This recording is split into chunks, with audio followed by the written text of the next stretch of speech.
To withdraw the question, press the pound key. I would now like to turn the conference over to your presenter, Ms. Grace Richards. Please go ahead. Thank you, Nicole. And I want to thank everyone for joining us today. Today I'm joined by Rob Housen, our Education Technology Consultant. And to start off, I'll just do a brief introduction about the textbooks, Legal and Ethical Issues for Health Professions, and the online Navigate to Advantage Access component, and show you the different packages that we offer. Then Rob will do a demonstration of the Navigate to online resources, and we'll take some questions at the end.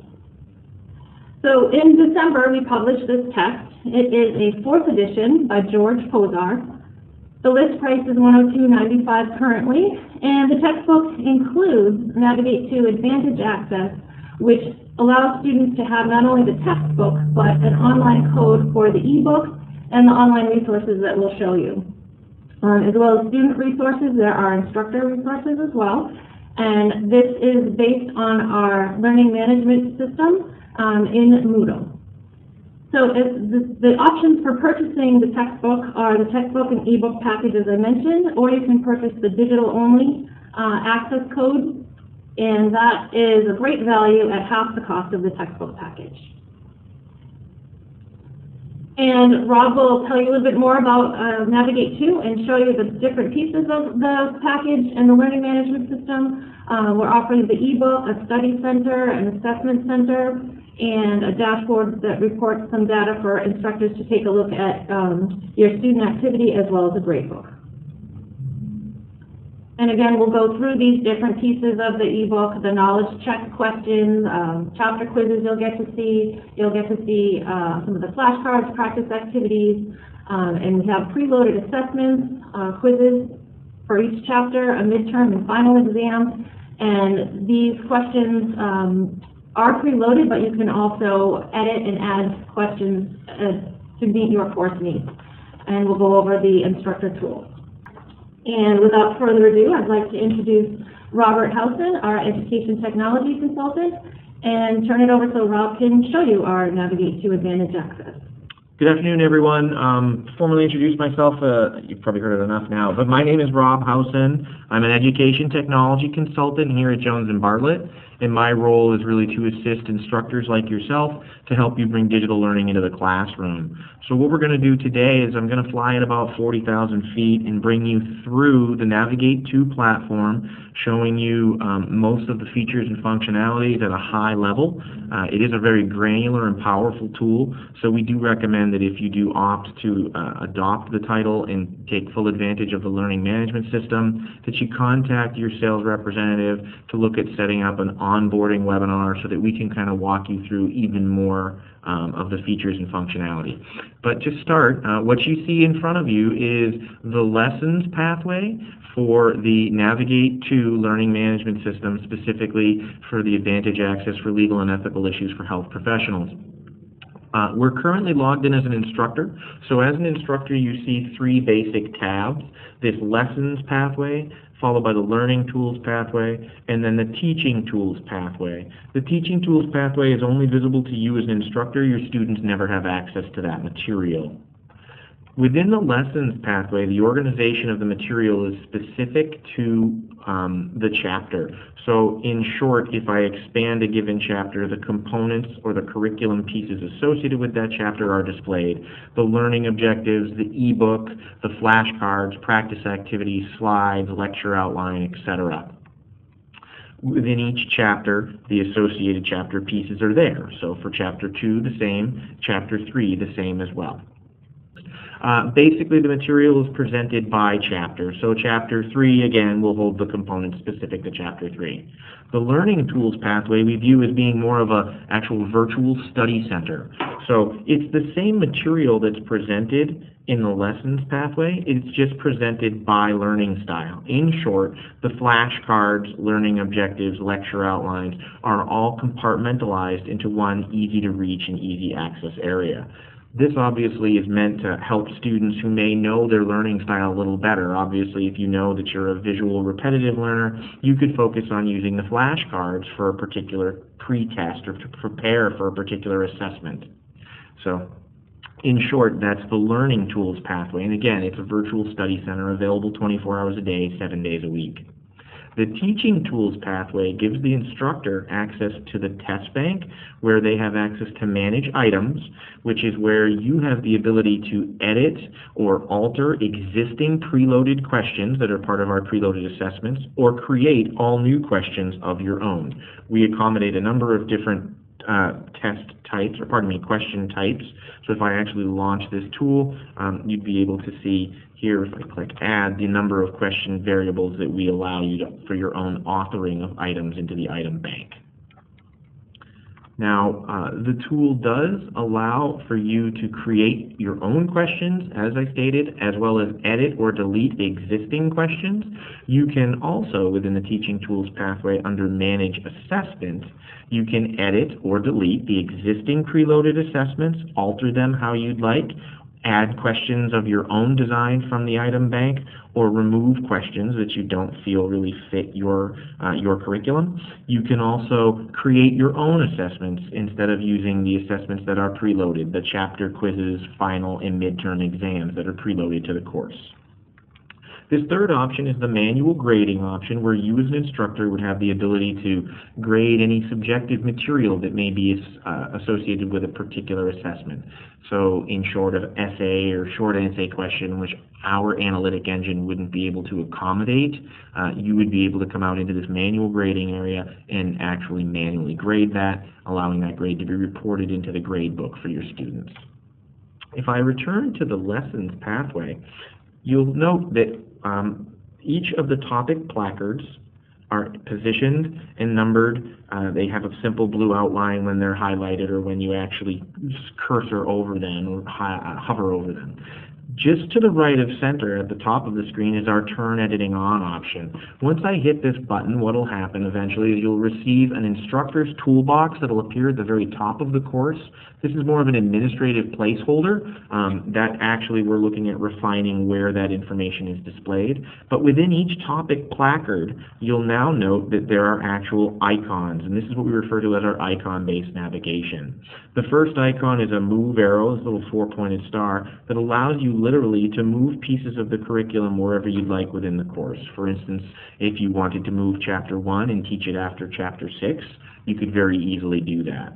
You could also very quickly move it back to its original location. You can set a given topic as being the current topic or the highlighted topic. That will provide a green border around that area so that when your students log in, they're visually able to recognize what the topic of the week or the topic of the current session is. You can also hide a given topic by using the eyeball icon, which allows you literally to hide that material in its entirety from your students. If you expand a given topic box, what you'll note is that you have similar icons next to each piece of the curriculum. The pencil allows you to update the actual item label or title. The little arrow allows you to move items along the horizontal. The four-pointed star allows you to move items wherever you see fit, again with a drag and drop technology within the same placard. This fourth icon is an additional move. What this allows you to do is if you wanted to compartmentalize or modularize your course. So for instance, group all of the pieces of Chapter 1 and 2 together. You could do that very easily here just by selecting the topic that you wanted to move that item to, and then the learning objectives for Chapter 1 would be moved into the Chapter 2 placard. And you could obviously use that to modularize your course.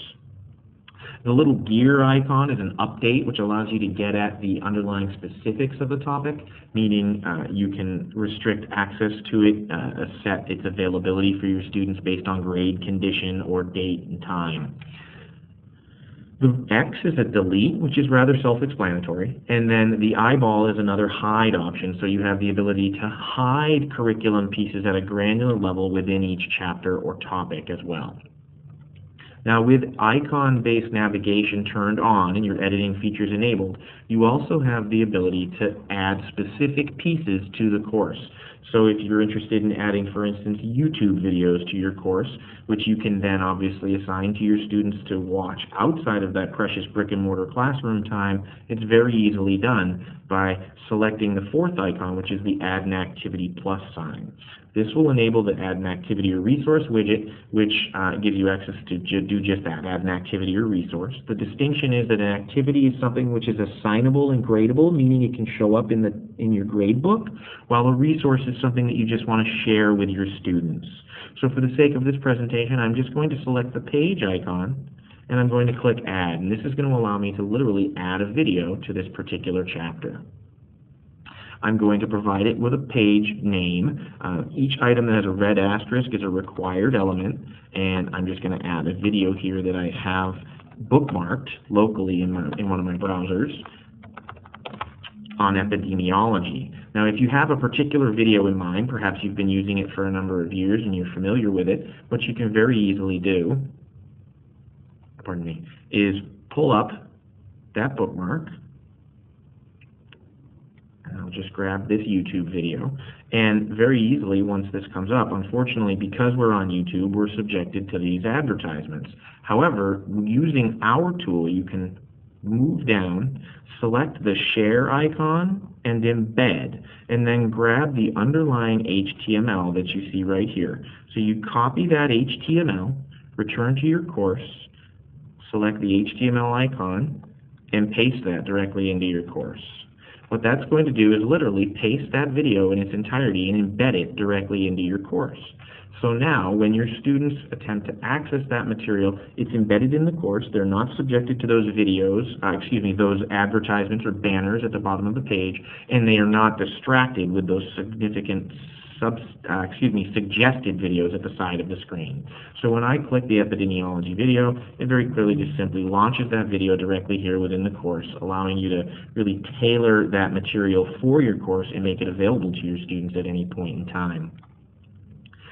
That being said, you may also be interested in adding material on the fly as maybe a current affair type of topic or something that's recently in the media, and you may not have a specific video in mind. So for instance, within our title here, we can go through and look at government ethics and the law, or healthcare professionals' legal and ethical issues. If I select Add an Activity again, and I scroll down, select the page icon and add. Again, I'm adding a secondary video here, but I don't have a particular video in mind, but I do have a particular topic in mind. So maybe I want to look for nursing quarantine issues. And then I scroll down, and again, I add a simple description, which is again a required element. And then as I go into the page content, instead of selecting the HTML icon, I select this little celluloid, looks like a little piece of celluloid film, that's insert Moodle Media. This allows me literally to search YouTube. I can search by relevant term, date published, rating, or view count. So in this instance, I'm going to just add the word quarantine, nurse, and Ebola. And we're going to go ahead and click search. Literally, the tool is going to go out and search YouTube for any references to those relevant terms. So, for instance, I'm looking for the Casey Hickox nurse in Maine who stood up against her quarantine here, which I'm assuming is a very important legal and ethical issue for many healthcare professionals. I can preview this video right here, decide whether or not it meets my needs after I've previewed it. I ultimately decide it does, and I can click Insert, and just as easy as that, I've added that video directly to my course. This is important, we feel, because recent statistics show that on average, every minute of every day, there are upwards of 300 videos added to YouTube. So obviously, some of those are not of an educational nature, but many of them are. So your ability to search those videos and be able to utilize them for relevant terms and a current affair type of mentality and discuss current topics, and then have that video available to your class in our online learning management system, we think is a powerful tool for you. And again, that video is there, added right there, embedded directly into your course. You also have the ability to embed URLs to functioning websites. Those URLs would basically allow your students to peruse any information at however deep into that granular level of that URL that you wanted to get, perhaps your institution's website, and then drilling down to your particular department, and then maybe a particular research paper that you wanted to make available, maybe an article which is in a local newspaper. Those URLs could very easily be added to the course as well. Students would have access to those 24 hours a day, 7 days a week. Now, in addition to adding resources, you also have the ability to add an activity to a course. And if I go in, for instance, to Chapter 6 here, and I'm going to select Add an Activity, I'm going to scroll and I'm going to select Quiz, which will give me access to the chapter quizzes, which are preloaded. There is a required element here of a name. I'm going to be less than inventive and just go ahead with the title of Chapter 6 Quiz. And as I scroll down, the preloaded quizzes are defined here under Content. So I select the Chapter 6 quiz. My remediation options, there are 3 of them: immediately after the attempt, after the quiz is closed, and never. Remediation is defining when your students would have access to the responses and answers associated with this particular assessment. By default, we've selected after the quiz is closed. Since there is a close date necessary, we scroll down and provide a due date. Now, the due date is secondary. It's not the actual close date, but it is a required element in order to ensure that that information is captured and reported on our calendar. So we're just going to provide a due date of this for, actually, pardon me, I'm going to set that from May 1st.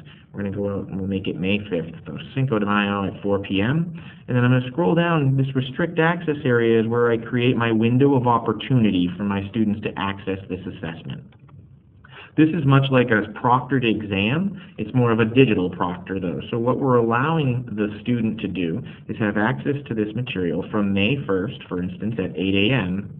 until May 5th at 4 p.m. And what this is literally much like in a physical brick and mortar classroom. Student shows up and the door is still locked until the proctor unlocks it at 8 a.m. on the 1st. And then at the end of that period of time, the proctor would announce pencils down, collect the blue books, and usher the students from the classroom.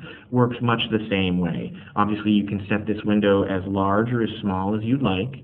This is not, however, the actual amount of time allotted for the student to take the assessment. This is the window of opportunity. Within our Manage Assessment tool, you can actually set the amount of time available for your student to take that assessment. So for instance, 20-question quiz, you may want to give the student 90 seconds per question, and that would be a total of 30 minutes to take that actual assessment. If your student waited until 3:45 on Cinco de Mayo or May 5th to take that assessment, they would only have 15 minutes, much like a proctor walking through the room and ushering and uttering the pencils down. Our digital proctor will literally shut down the assessment at 4 p.m. as the instructor has requested. You also have the ability to set access to the material based on grade condition. So you could literally, in a self-paced environment, define that unless your course total grade is a 70 or 75, you would not be able to take this assessment. You could also define prerequisites, for instance, unless you have received a grade of 75 on the quiz from the previous chapter, you won't be able to take this quiz. Again, all very granular and subjective. You as the instructor have the ability to set things however you like. And actually, as I scroll down here, the problem is that my dates are allow access from date should be before the until date. Access May 1st, 2015, 8. Oh, here it is. Unfortunately, I added that course total piece. And then May 1st, 2015. I see. I apologize. I left that as April, and it needed to be moved to May. So the tool literally will catch most of your errors, as it just caught that error of mine. So I'll go ahead and click Save and Return to Course, and this assessment will be added, and I'll show you where students will be able to see the assessment as well as its limitations or pardon me, here to find where it was I added it. Not here in Chapter 9, it's in Chapter 6. So I'll scroll right up, expand that chapter, and we'll see here the available restricted dates from May 1st at 8 a.m. to May 5th at 4 p.m. If I, as an instructor, wanted to, I could launch that assessment at this point in time and be subjected to the assessment engine. This is the method that the students would use to take this assessment. They literally will allow it to go through, answer the questions, and I'll just answer a couple very briefly, and then submit my assessment. The tool will now tell me how many questions I attempted out of the total number, how many I got correct, 0 obviously, but in a standard instance, the student would of course receive their actual grade at this point. Remediation would be set, as previously pointed out, within the actual update feature of that actual assessment. Now, we've gone through the process of adding YouTube videos, how you could also add things like a URL. What I'd like to do in addition now is show you how the students have access to our ebook. Now, our ebook is a relatively robust, tool. It is feature-rich and very interactive. So in order for your students to access that material, I pull up the ebook here and it loads, we have made all of our course material available via mobile devices, meaning your students can access their entire course, or your entire course, from a smartphone or from a tablet.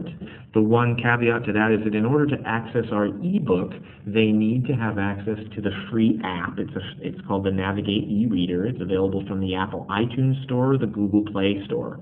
Once your student downloads that app, they're able to access the ebook as a flat file originally. Initially, we pushed that document out to the students as a flat file because if we pushed the full, robust, interactive ebook out to their device, we'd likely gobble up a lot of their available space and they wouldn't be very happy with us.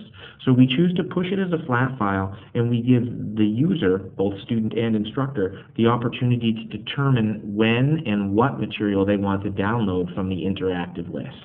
So for the sake of argument, if a student is going to be somewhere outside of internet connectivity for the weekend but still wants to be able to study a given chapter or two, they can download the interactive components, use all of the interactive features, and then when they are next in internet connection, they'll be able to sync up with the hosted environment, and then you as an instructor would be able to see how they engaged the ebook and how those how they used those features and took advantage of the functionality. Our ebook is, again, a very robust tool.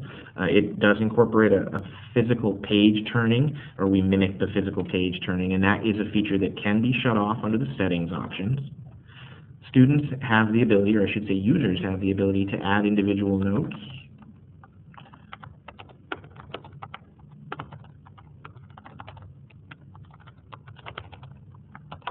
And those individual notes are available for them. They can create audio notes up to 3 minutes apiece. They can create web page links as well as page reference links within the text. So they can literally find a piece of the text maybe on a previous page, back on page 122, that they feel melds nicely with this piece, and they can literally create this cross-reference for themselves and make that information available to put that segue together for themselves in their mind. They also have the ability to highlight material, 5 separate colors. They can highlight individual areas of the text. This information and these notations are saved periodically. We do recommend that before you leave the ebook, you always save your changes to incorporate and ensure that they have been saved. But one of the unique features of our ebook is that in addition to capturing this information, we make it available to the student under the Resources tab. The first area is this media section, which is going to show me all of the knowledge checks, which are by default loaded to the ebook, as well as the chapter ebook quizzes. Each of these are hyperlinked, so if you click, it will bring you directly to that page and then allow you to launch that assessment. This is an ungraded assessment that's presented with the ebook, and it allows a student just to demonstrate their comprehension of the material. As they go through and make their selections, they submit that assessment, and then their responses are provided to them whether or not they're correct or incorrect. They do not have the ability to remediate this information, and it does not report into the gradebook, but it is there as a learning tool for them to really refine their understanding of the material on a by-chapter basis.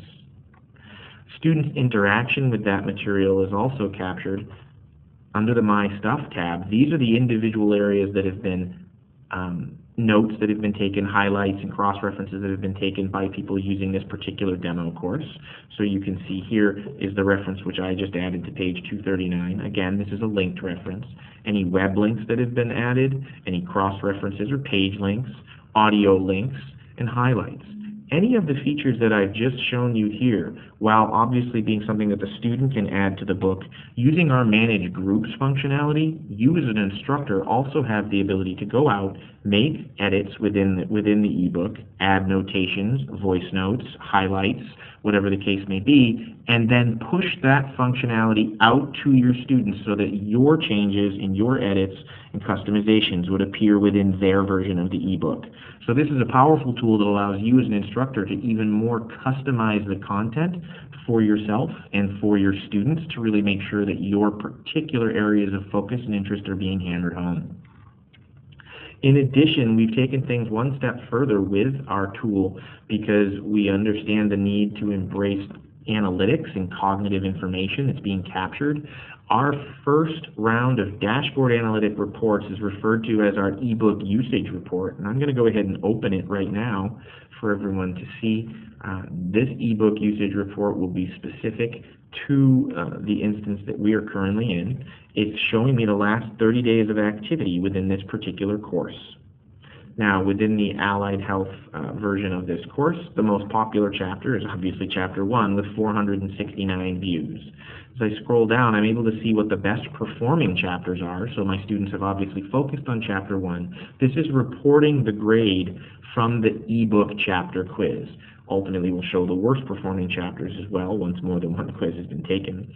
The class engagement piece is going to show us the amount of hours spent as well as resources viewed and annotations made within the text. As I scroll down further, I'm able to see who the best performers are against this particular chapter, the grade achieved, annotations made, and resources viewed for each of the individual students who rate under that best performers area, as well as the worst performers. Now, within the class engagement section, I'm able to drill down further into the actual report to see my individual class engagement levels by student. So this is going to actually report how my students are doing as individuals against this material. So I have a student here who spent just about 15 minutes in the ebook. Each of these have viewed 3 resources and made 3 annotations. I have another one here who's viewed 3 resources, only made 2 annotations. This student has spent half an hour in the book, but has made viewed 11 resources and made 7 annotations. So this is valuable information for you as an instructor, but we've taken things a step further as well to be able to identify that student engagement piece. So here I'm able to define who has spent the most time in the tool, the number of resources they've viewed, and their corresponding grade for that chapter. So I can see, for instance, very clearly that this Dion student has viewed 295 pages, has viewed 11 resources, and correspondingly has a grade of 100% on the chapter quiz. Obviously, there's some anomalies. This is dummy data, but this student has viewed 142, and their grade is a 65. But you can very easily see where over the course of a term, you're able to identify how your students are engaging the material, and then correspondingly, how they're performing against that material at the assessment level.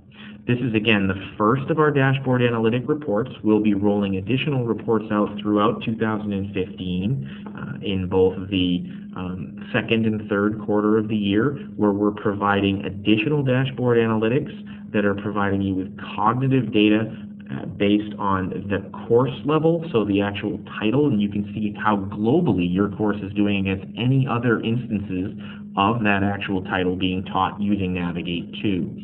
Also, cognitive analytics on the student's interaction with all the material of the course, not just limited to the ebook, which is what the ebook usage report is providing at this point in time.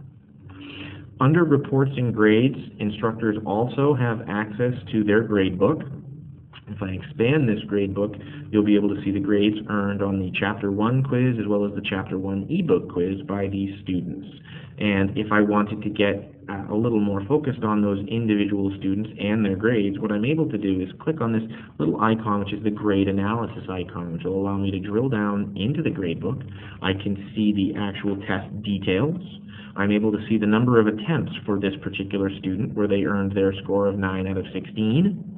I can view the report, and this will show me the number of correct answers, incorrect answers, and then we get a little more granular where we're able to define which questions the students got incorrect. When I click on the actual item label, it brings that actual question up for review or remediation. I'm also able to identify how that question was tagged in terms of difficulty. We've tagged questions as easy, moderate, or difficult. We've also tagged them according to subject metadata. So this is telling us where within the actual textbook the questions for this chapter quiz were grabbed. So I can determine that 4 of them came from ethical theories, 3 of them came from principle of ethics, and my students seem to have a pretty firm grasp on those. But maybe I want to spend a little more time discussing those particular areas, as well as situational ethics, where my students had about a 50% correct rate. And again, that subject metadata is also provided to you graphically. Now, pardon me, as I stated earlier, our tool does allow you to access the material via mobile devices, and the main reason that we're able to do that is that we utilize what's referred to as a responsive design. Our tool responds to the size of the viewable screen. So as I minimize this screen right now, you'll note that the folder tabs are going to change. They're going to change to banners.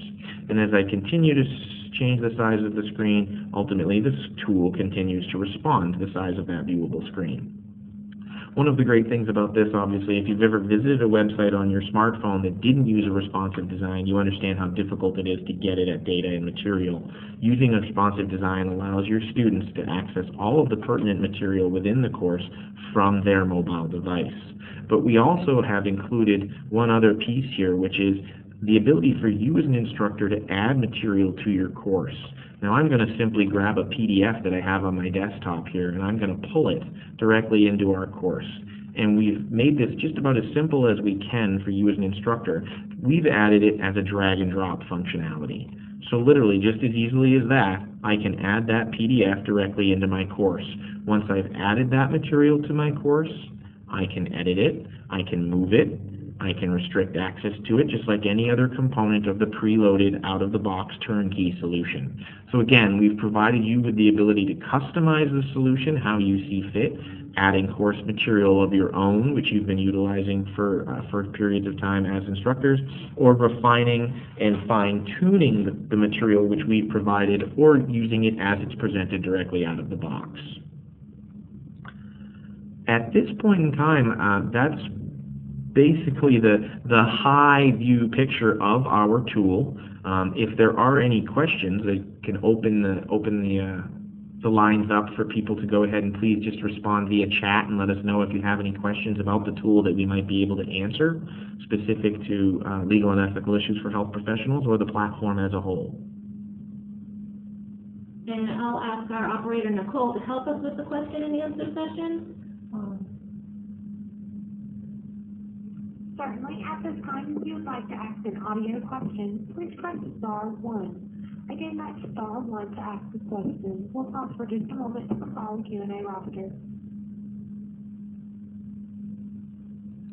You can also feel free to type a question in the chat box on the right if you're using the screen that has that.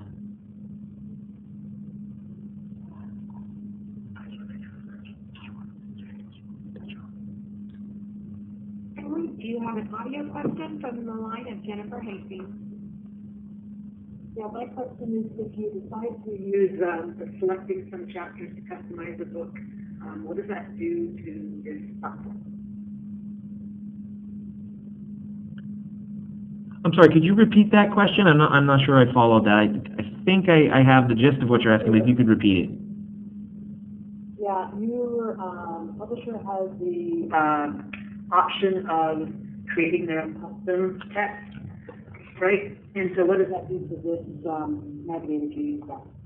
So I believe you're talking about our publish tool, and the publish tool you would basically be creating a customized textbook which would not exist within this platform. The actual custom group may be able to provide you with some semblance of what we've done here to provide you with an online learning solution, but it wouldn't be specifically the legal and ethical issues for health professionals if you did opt to use the publish option. And typically what that allows instructors to do is kind of meld different chapters from different titles together into one cohesive title.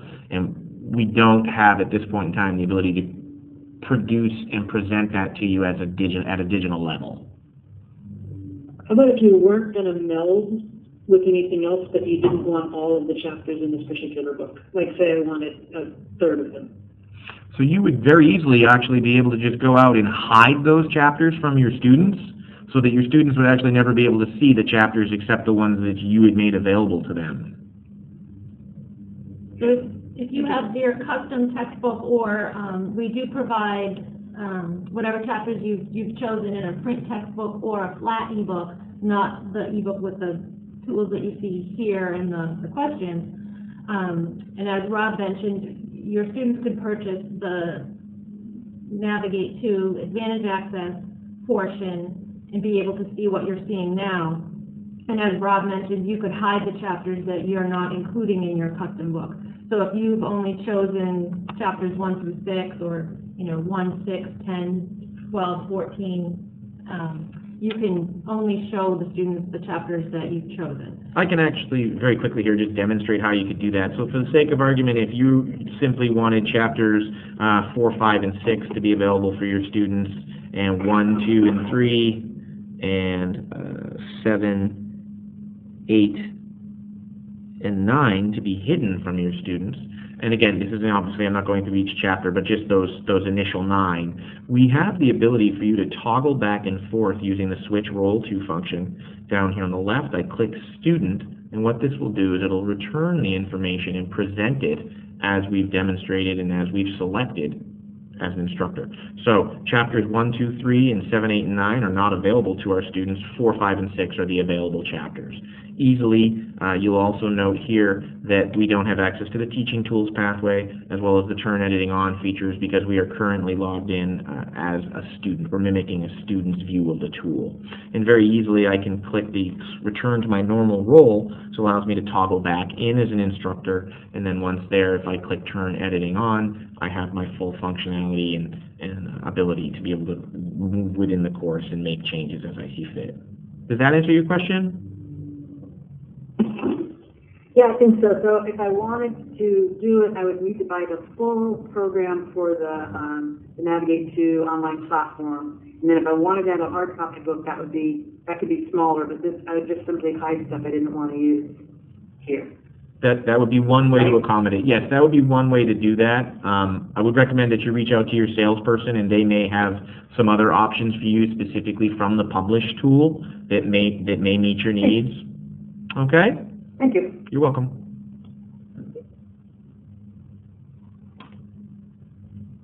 Again, to ask a question, please press star 1.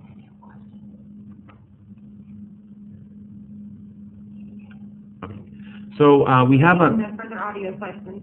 Okay, so we have a question that came in over chat where an instructor asked about ADA accommodation to allow a student to have time and a half. So what we do with regard to ADA is if you go into the teaching tools pathway and then the test bank and then select manage assessments and then literally select on the left the individual chapter, and I select my, for instance, this chapter quiz for chapter 1, I click edit and I click OK. Within the individual student's profile, there's an area where they would define themselves as an ADA student, or you as an instructor could define them as such. And then here, under the preferences area, I have the ability to enable additional ADA time, and then I would add that actual time component here. So if you had a student who, as you've stated in your chat, needed 50% more time instead of the typical, and this is again set to 30 minutes, this student would receive 45 minutes, so the additional time would be 15 minutes. And then once you made that save, any student, when they went in to initiate this particular assessment, once you initiate the assessment, in the upper right-hand corner, the countdown clock appears. Their countdown clock would start at 45 minutes instead of the typical 30 for the non-ADA student. Does that answer that question? I would imagine it does. If it doesn't, please feel free to just follow up with us, and we can certainly drill a little more granular and get a little more detailed on that. The instructor said yes on the chat. Great. And one other thing that I do want to make individuals aware of, we've chosen with Navigate to, understanding that there are a number of third-party learning management solutions in the marketplace, we've opted to take advantage of some of the integration or partner offerings available, specifically with Blackboard's Partner Cloud. We've opted to take advantage of that tool, which would allow you, if your institution currently uses Blackboard, to create a Blackboard shell, and then select from that shell. There's a commercial content area where you can select from any of a number of publishers. We are one of the publishers available there. Literally what that would allow your students to do is access their material via a single sign-on. So basically they would log into Blackboard, redeem an access code and a course code as they normally would outside of Blackboard to associate themselves with a particular instructor's course.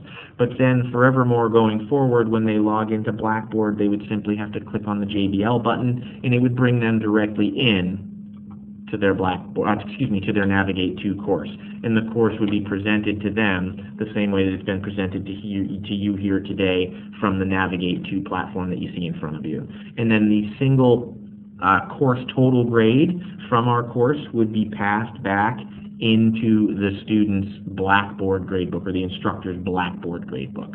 So I did want to make sure that that information was passed along for members of larger institutions who may be taking advantage or maybe utilizing Blackboard. Were there any other questions or anything else we can help answer today?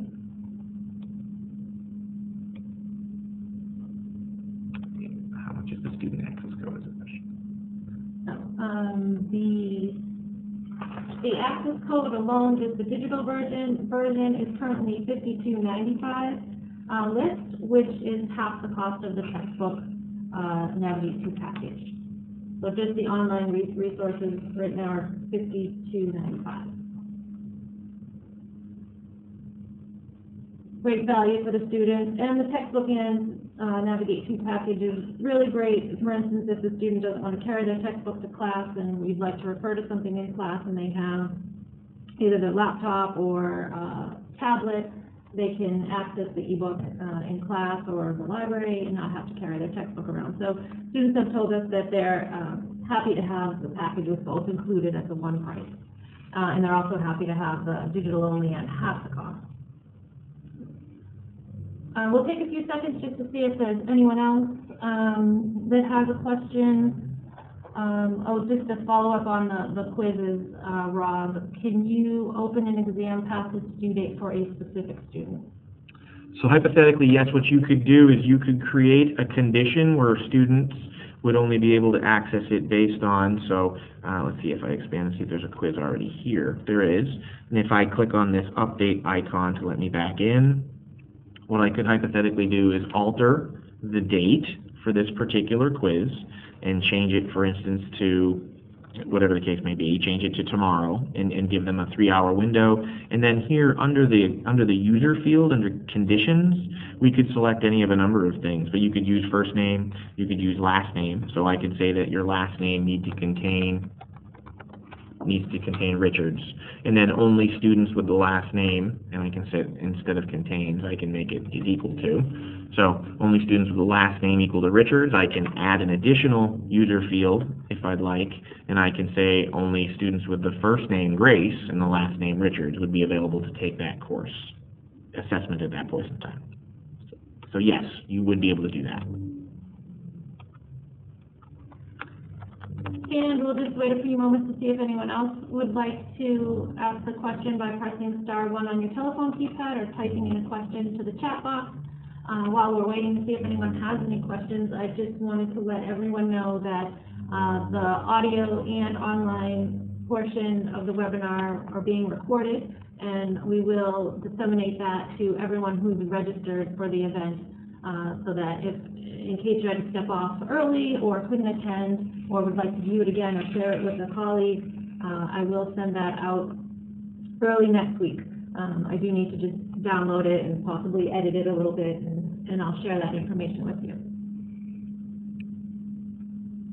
Any other questions? We have no audio questions. Okay. Well, thank you everyone for joining us. I'll just put up a PowerPoint slide to give you some final information on the textbook where you can find more information. You can go to our website directly, www.jblearning.com, and search on COSAR or type in without www, just go.jvlearning.com/COSAR-LE4 for Legal and Ethical Issues 4th edition. You can contact your sales representative to place an order, ask a question, schedule a personalized demo by using the link on here on go.jvlearning.com/find-a-rep or by calling us at 800-832-0034. We also have a lot of resources available to instructors. I know Rob went over a lot of information here, and there's a lot more, but we do have an instructor's Navigate To guide with a lot of the things that Rob went over kind of detailed out step by step with some screenshots so that you can see how to change the quiz parameters and things like that. So we have a lot of instructor help available in PDF format on our website, videos that you can take a look at as well, but most importantly, we're here to help you.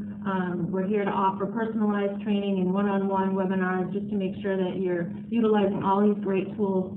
And I do hope that you will take advantage of using this in your course, and we hope that you and your instructors, your students rather, enjoy it, and we'd love to hear any feedback that you have going forward. So thank you everyone for joining us, and I really want to thank Rob for taking the time to do the demonstration. And we will follow up, as I mentioned, with the link to the recorded webinar and to this webpage to request review copies. So thank you, everyone. That concludes today's conference call. You may now disconnect. Presenters, please hold the line.